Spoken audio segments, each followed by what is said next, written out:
بسم اللہ الرحمن الرحیم۔ یہ جو پنجاب کالج کا سانحہ ہوا ہے، اسی طریقے سے اور کئی ایک واقعات ہمارے معاشرے میں ہوتے ہیں، تو اس حوالے سے چند باتیں میں ذکر کرنا چاہتا ہوں۔ سب سے پہلی بات یہ کہ گناہ کی دو قسمیں ہوتی ہیں، اور اسی کے ساتھ یہ بھی میں ذکر کرتا چلوں کہ لوگوں کی بھی دو قسمیں ہوتی ہیں۔ گناہ کی جو دو قسمیں ہیں، ان میں ایک گناہ ہوتا ہے انفرادی، جس میں آپ سے اگر کوئی گناہ ہو گیا ہے، آپ ہیں، آپ کا رب ہے، اللہ تعالیٰ نے کہا میں گناہ کو معاف کرنے والا ہوں، کوئی بھی تجھ سے گناہ ہو جائے تو خطا کار ہے۔ انسان کی یہ صفت ہے کہ وہ گناہ کرتا ہے، اللہ تعالیٰ کی یہ صفت ہے کہ وہ گناہوں کو معاف کر دیتا ہے۔ یہ ہے انفرادی گناہ۔ اگر اجتماعی گناہ ہو جائے، اجتماعی گناہ سے مراد وہ گناہ ہے جو معاشرے کے اندر تباہی اور بربادی پھیلا رہا ہے، جس کا تعلق معاشرے کے ساتھ ہے، لوگوں کے ساتھ ہے۔ کوئی شخص کسی کا مال اٹھا لیتا ہے، چوری کرتا ہے، ڈاکہ ڈالتا ہے، یا زنا کرتا ہے، یا اس طرح کے کسی کو قتل کر دیتا ہے، یہ وہ گناہ ہے جن کی وجہ سے معاشرے میں فساد پھیل رہا ہے۔ اب اس طرح لوگوں کو، جب اس طرح کے لوگ معاشرے کے اندر آ جاتے ہیں نا، اور اس طرح کے گناہ کرنے لگتے ہیں، تو جس طرح میں نے ذکر کیا تھا، لوگوں کی دو قسمیں ہوتی ہیں۔ کچھ لوگ وہ ہوتے ہیں جو پیار سے مان جاتے ہیں، جن کو دعوت دی جائے، سمجھایا جائے، ان کو جو ہے نا وہ ایک دفعہ نصیحت کر دی جائے، وہ مان جاتے ہیں اور اپنے آپ کو روک کر رکھتے ہیں، گناہ نہیں کرتے۔ دوسری وہ قسم ہوتی ہے جو سختی سے مانتے ہیں۔ آپ دیکھیں نا، نبی کریم صلی اللہ علیہ وسلم مکہ میں کتنا عرصہ رہے، آپ صلی اللہ علیہ وسلم نے ان کو سمجھایا ہر طریقے سے، لیکن انہوں نے مسلمانوں پر ظلم ڈھائے، حتیٰ کہ ہجرت وہاں سے کرنی پڑی۔ اور پھر نبی کریم صلی اللہ علیہ وسلم جب وہاں سے چلے گئے تو پھر ایک وقت آیا کہ ان کو جو پیار سے اللہ کی زمین پہ اللہ کا نظام نافذ کرنا تھا نا، وہاں پہ جہاں شرک ہو رہا تھا، اس شرک کو ختم کرنا تھا، تو اللہ تعالیٰ نے حکم دیا کہ اب آپ جائیں اور سختی سے ماننے والے لوگوں کو سختی سے جو ہے نا وہ منائیں۔ مثال کے طور پر فتح مکہ کے موقع پر آپ صلی اللہ علیہ وسلم نے پھر سختی سے منایا ان کو۔ تو یہی چیز ہمارے معاشرے میں جب کوئی شخص پیار سے نہیں مان رہا ہوتا نا، تو پھر سختی کی جاتی ہے، جو اسلامی حدود ہیں وہ نافذ کی جاتی ہیں۔ اب یہاں پہ کچھ لوگ کھڑے ہو جاتے ہیں، جی یہ انسان کے حقوق کے خلاف ہے اور فلاں فلاں، مطلب یار فضول باتیں ہیں یہ ساری۔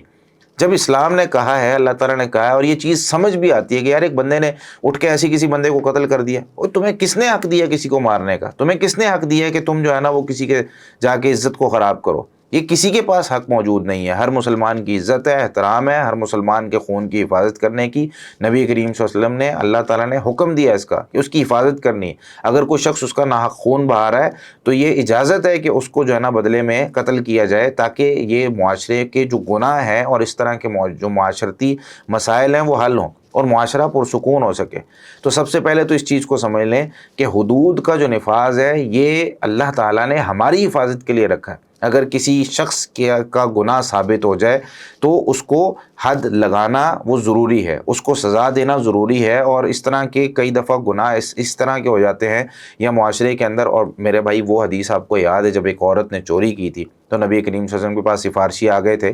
کہ یا رسول اللہ اس کو معاف کر دیں، تو آپ صلی اللہ علیہ وسلم نے فرمایا اگر میری بیٹی فاطمہ بھی چوری کرتی تو میں اس کے ہاتھ بھی کاٹ دیتا۔ پہلے لوگ اسی وجہ سے ہلاک ہوئے ہیں، برباد ہوئے ہیں کہ وہ امیر اور بڑے لوگ جب ان میں کوئی غلط کام کرتے تھے نا، ان کو چھوڑ دیتے تھے، اور کوئی غریب اگر پھنس جاتا تھا تو اس کو ساری سزائیں دیتے تھے۔ تو پہلی بات تو یہ سمجھ لیں کہ سزائیں ہماری عزت، ہمارا احترام، ہمارا مال، ہماری سب کچھ اس کی حفاظت کے لیے۔ دوسری بات یہ ہے کہ جب ہمارے معاشرے میں کوئی اس طرح کا کام ہوتا ہے تو سب سے پہلی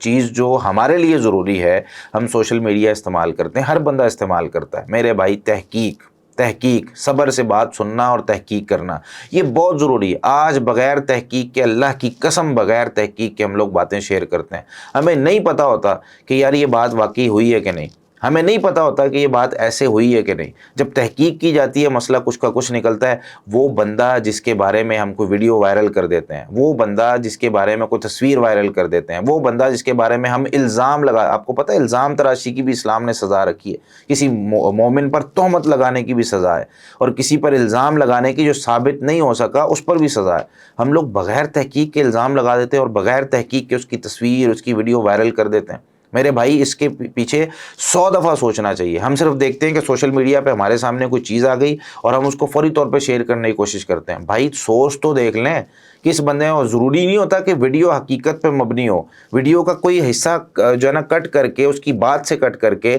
یا اس کی جو ہے نا پوری زندگی پچھلی ہم ختم کر دیتے ہیں اس کے ایک جملے کی وجہ سے، یا ایک کسی بات کی وجہ سے کہ یار اس نے ایک بات کر دی جو کہ صحیح نہیں ہے، اس کی وجہ سے اس کی 20 سالہ 30 سالہ جو بھی خدمات ہیں سب ختم۔ اس غلطی کو دیکھا جاتا ہے، اس بندے کو دیکھا جاتا ہے، تحقیق کی جاتی ہے۔ اگر اس کی غلطی واقعی بنتی ہے اور وہ توبہ نہیں کرتا، معاملات نہیں کرتے، سزا لینے کے لیے تیار نہیں ہے، تو پھر کریں اس کو وائرل۔ لیکن اس سے پہلے کم از کم اس کی عزت اور احترام، اور خاص طور پہ ایسے مواقع پہ، جیسے ابھی میں ایک مثال دے رہا ہوں، ایک عورت ہے،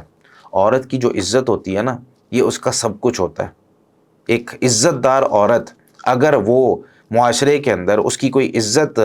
اڑا کے لے جائے نا، کوئی درندہ آ کے اس کے ساتھ زیادتی کر لے، کسی عورت کا ریپ کر دیا جائے، تو میرے بھائی وہ عورت اگر عزت دار تھی نا، وہ ویسے ہی مر جاتی ہے۔ اور خاص طور پہ جب مسلمان ہو، خاص طور پہ وہ پردے والی عورت ہو، تو وہ ویسے ہی مر جاتی ہے۔ اور اگر اس کو 2-4 لوگ باتیں سنا دیں نا، تو وہ معاشرے کے اندر زندہ رہنے کے قابل نہیں ہوتی۔ اور ہم کیا کر رہے ہیں؟ ابھی ایک لڑکی ہے جس کے ساتھ یہ معاملہ ہوا، ہم نے کیا کیا؟ اس کی تصویر، اس کی ویڈیو پوری جو ہے نا سوشل میڈیا بھرا ہوا ہے۔ بھائی ایک لڑکی ہے، غیر محرم ہے نا، پتہ ہے آپ کو، اسلام نے منع کیا نا، اسلام نے عورت کو پردہ کرنے کا حکم دیا ہے، چلو وہ نہیں کرتی پردہ کسی وجہ سے، میں کون ہوتا ہوں کسی کی تصویر کو اٹھا کے، کسی عورت کی تصویر کو اٹھا کے، میں کون ہوتا ہوں کسی عورت کی ویڈیو کو اٹھا کے وائرل کرنے والا؟ جس نے بنائی ہے وہ بھی گناہ گار ہے، اور جو وائرل کر رہے ہیں وہ بھی گناہ گار ہے۔ یار مسئلہ ہوا ہے، جس کے ساتھ مسئلہ ہوا ہے اس کے مسئلے کو بیان کریں نا، اس کا نام لیں،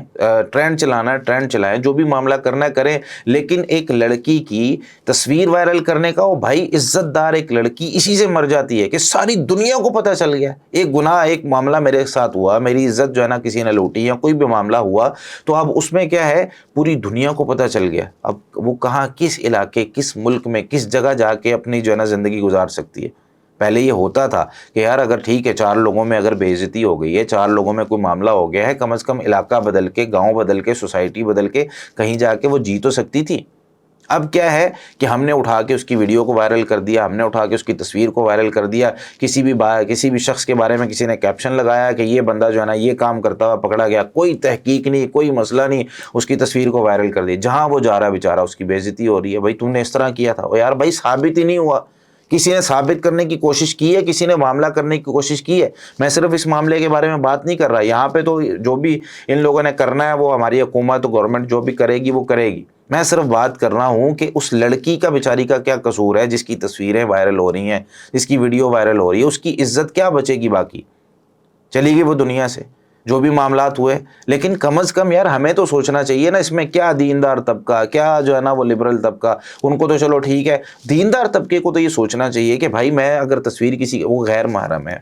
کسی کو میں دکھا رہا ہوں، نبی صلی اللہ علیہ وسلم نے تو کیا ارشاد فرمایا تھا، صحیح مسلم کی حدیث ہے، صحیح بخاری میں بھی ہے، اگر کوئی شخص کسی کے گھر کے اندر جھانک رہا ہو نا، اور وہ گھر والے بغیر اجازت کے، میں نے کسی کے گھر میں جھانکا ہے، تو اس گھر والے کو اجازت ہے کہ میری آنکھ پھوڑ دینا، تو اللہ نے کہا ہے کہ اس پہ کوئی گناہ نہیں ہے، اس کو کوئی فدیہ اور دیت نہیں دینی پڑے گی۔ کیوں؟ کہ میرے گھر کی عزت پہ کوئی آنکھ ڈال رہا ہے۔ تو یہاں پر میں جو ہے نا وہ لوگوں کے گھروں کی عزتیں اٹھا کے جو ہے نا اچھال رہا ہوں، اس کے گھر والے ہاتھ جوڑ رہے ہیں، بھائی نہ کرو نہ کرو، نہ وائرل کرو اس کو، نہ ہماری بچی کو جو ہے نا وہ لوگوں کے سامنے لے کے آؤ، ٹھیک ہے ہماری عزت ہے، جو بھی معاملہ اس کو سزا دلوانی ہے سزا دلوائیں گے، لیکن اس کا یہ طریقہ تھوڑی ہے جو ہمارے ہاں ہے۔ تو اسی طریقے سے جب ڈاکٹر ذاکر نائک صاحب نے یہ بات کہی تھی کہ بھئی 20 منٹ سے زیادہ جب اگر آپ کو کچھ نہیں ہو رہا، آپ کسی خاتون کے سامنے بیٹھے ہیں، ہمیں اس پہ مرچیں لگی۔ اور بھائی یہاں پر یہ بات سمجھنے کی ضرورت ہے کہ اللہ تعالیٰ نے جس مخلوق کو پیدا کیا ہے نا، اس کے اندر کچھ خواہشات ہیں، اس کی بھوک ہوتی ہے۔ انسان ہے، اس نے کھانا کھانا ہے، انسان ہے، اس کو پیاس لگنی ہے، انسان ہے، اس نے اپنی شہوت کو پورا کرنا ہے۔ اسی وجہ سے اللہ تعالیٰ نے کہا ہے کہ بھائی جب نوجوان لڑکے یا لڑکیاں جوان ہو جائے نا، ان کا نکاح کر دیا کرو، شادیاں کر دیا کرو۔ تو ہم لوگ اس کو بھی غلط طرف لے جاتے ہیں کہ یار یہ کیا بات ہوئی، ڈاکٹر ذاکر نائک صاحب نے ایسی بات کیوں کر دی کہ جس میں یہ ہے کہ بھائی اگر تمہیں کچھ نہیں ہو رہا، کیونکہ ایک فطرت ہے، نیچرل ہے کہ ایک لڑکی سامنے آتی ہے یا ایک لڑکا سامنے آتا ہے تو لڑکی کی خواہشات بھی ابھرتی ہیں، لڑکے کی خواہشات بھی ابھرتی ہیں۔ اسی وجہ سے تو معاملات جو ہے نا وہ اللہ تعالیٰ نے جو بالکل علیحدہ کیے ہیں کہ کوئی عورت، کوئی مرد علیحدہ کسی جگہ پہ نہ جائے، کوئی عورت بغیر اپنے محرم کے سفر نہ کرے، عورت کو چہرے کا پردے کا حکم دیا، باقی سارے معاملات عورت کی حفاظت کے لیے تھے۔ اور ہم کہہ رہے ہیں جی اگر کوئی اس طرح کی بات کرتا ہے ہم اس کے خلاف کھڑے ہو جاتے ہیں۔ میرے بھائی اللہ سے ڈرنے کا مقام ہے۔ اللہ تعالیٰ نے جب ہماری یہ صفات بیان کی ہیں کہ عورت اور مرد دونوں میں اٹریکشن پایا جاتا ہے، تو ہمیں ان چیزوں کا جو صحیح استعمال ہے وہ کرنا چاہیے نا۔ اب صحیح استعمال کیا ہے کہ بھائی عورت اور مرد اگر وہ جوان ہوتے ہیں، ان کا نکاح کیا جائے، ان کی شادی کی جائے، اور ایک عورت باپردہ اور دوسری اس کے اوپر سے ایک اور بڑا جو ہے نا وہ معاملہ کیا ہے، مخلوط تعلیم کا۔ کو ایجوکیشن کا. بھائی ٹھیک ہے, ہمارے ہاں کیوں کو ایجوکیشن ہے؟ کیونکہ ہمارے جو ہے نا وہ لڑکے اور لڑکی کا ڈر ختم ہو جائے, اندر سے جو ہے نا وہ ان کو ساتھ کام کرنے کا, کیونکہ اسلام جو ہے نا وہ ایکولیٹی کا درس دیتا ہے, وہ برابری کا درس دیتا ہے. اسلام کہتا ہے لڑکا اور لڑکی اس میں کوئی فرق نہیں. اور بھائی وہ فرق ہے, اللہ تعالیٰ نے اس کو بیان کیا, ہم لوگ کیوں نہیں سمجھ پا رہے؟ جب ہم لوگ یہ چیزیں نہیں کرتے ہیں تو کیا ہوتا ہے, پھر یہ معاملات ہوتے ہیں جو ہمارے سامنے ہو رہے ہیں. ٹھیک ہے, ہم یہ اس میں اجازت کسی کو نہیں دے رہے کہ بھائی ایک لڑکا ہے وہ کسی بھی قسم کا ہے, اس کو اپنی آنکھیں اللہ تعالیٰ نے جھکانے کا حکم دیا ہے. عورت ہے تو اس کو بھی کہا ہے کہ اپنی لمٹ میں رہے. اگر پھر اس کے باوجود کوئی کرتا ہے تو سخت سے سخت سزا دی جائے کہ بھائی یہ تم نے کیا. لیکن اگر ایک عورت سج کر سنور کر کسی کے سامنے آ رہی ہے, اور اگر کوئی مرد ہے تو وہ سارے اسباب مہیا کر رہا ہے, کوئی یونیورسٹی کوئی کالج سارے اسباب مہیا کر رہا ہے کہ لڑکے لڑکیاں سارے کلاس میں بھی اکٹھے ہیں, ان کی دوستی بھی ہے, ان کا ساتھ بیٹھنا بھی ہے, اور یونیورسٹی میں کانسرٹس بھی ہو رہے ہیں, یونیورسٹی میں سارے معاملات بھی ہو رہے ہیں. پھر اگر کوئی اس طریقے سے پکڑا جائے تو ہم جو ہے نا وہ اس پہ واویلا کرنے لگتے ہیں. ماں باپ کو یہ نظر نہیں آتا کہ بھئی جب میں اپنی بچی کو بھیج رہا ہوں تو کون سی تعلیم حاصل کرنے کے لیے بھیج رہا ہوں, کس جگہ پہ اس کو بھیج رہا ہوں, اور کس جگہ سے اس نے تعلیم حاصل کرنی. تو میرے بھائی اس میں اور بہت سی باتیں کرنے کی جو ہے نا وہ یہاں پر اب یہ جو ہے نا باتیں بہت زیادہ ہو گئی ہیں, یعنی باتیں بہت ہیں اس میں, مسائل بہت سارے ہیں, پورا آوے کا آوا بگڑا ہوا ہے, معاشرہ پورے کا پورا اس میں مسائل ہیں. لیکن کم از کم جب اللہ تعالیٰ کی بات آ رہی ہوتی ہے نا, قرآن و حدیث کی بات آ رہی ہوتی ہے, اسلام کی بات آ رہی ہوتی ہے, اپنے پلے اس کو باندھا کریں. یہ چھوٹی چھوٹی بات پہ کہ بھئی یہ کیسے ہو گیا, فلاں چیز کیسے ہو گئی, اللہ تعالیٰ نے جو لمٹس بیان کی ہیں مرد و عورت کی اس میں رہیں گے تو معاملات ہوں گے. حدود کا نفاذ کریں, مخلوط تعلیم اس سے جو ہے نا اپنی جان چھڑائیں, اسی طریقے سے صبر پیدا کریں, تحقیق کریں کسی بھی معاملے کے حوالے سے, اور کسی بھی شخص کی ویڈیو وائرل کرنے سے پہلے, تصویر وائرل کرنے سے پہلے خدا را تحقیق کر لیں. کوئی بھی شخص ہے, اگر وہ زندہ ہے اس سے خود پوچھ لیں, نہیں پوچھ سکتے تو کیوں اس کی ویڈیو کو وائرل کر رہے ہیں. وہ خود اگر آ کے کہتا ہے کہ ہاں میرا یہ مسئلہ ہے اس کو وائرل کرو, یہ میرا مسئلہ ہے اس کو حل کرو, تو ٹھیک ہے. اچھا وہ بندہ معافی بھی مانگ لیتا ہے, وہ بندہ کچھ بھی کر لیتا ہے, لیکن ٹھیک ہے اس کی ویڈیو چل رہی ہے, 2023 سے اپلوڈ ہوئی 2024 تک چلی جا رہی ہے, وہ کہیں ڈیلیٹ ہی نہیں ہو رہی. سبب کون ہے؟ میں اور آپ.